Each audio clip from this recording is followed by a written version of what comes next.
Ecclésiaste, chapitre 6. Il est un mal que j'ai vu sous le soleil, et qui est fréquent parmi les hommes.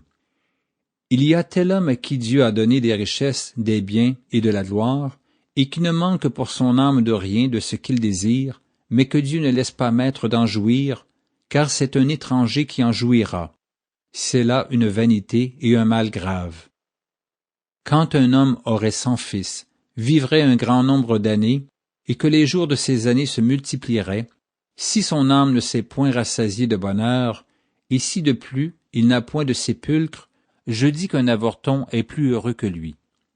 Car il est venu en vain, il s'en va dans les ténèbres, et son nom reste couvert de ténèbres. Il n'a point vu, il n'a point connu le soleil, il a plus de repos que cet homme.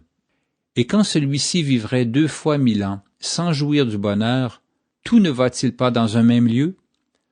Tout le travail de l'homme est pour sa bouche, et cependant ses désirs ne sont jamais satisfaits. Car quel avantage le sage a-t-il sur l'insensé? Quel avantage a le malheureux qui sait se conduire en présence des vivants? Ce que les yeux voient est préférable à l'agitation des désirs, c'est encore là une vanité et la poursuite du vent. Ce qui existe a déjà été appelé par son nom, et l'on sait que celui qui est homme ne peut contester avec un plus fort que lui. S'il y a beaucoup de choses, il y a beaucoup de vanité, quel avantage en revient-il à l'homme? Car qui sait ce qui est bon pour l'homme dans la vie, pendant le nombre des jours de sa vie de vanité, qu'il passe comme une ombre? Et qui peut dire à l'homme ce qui sera après lui sous le soleil?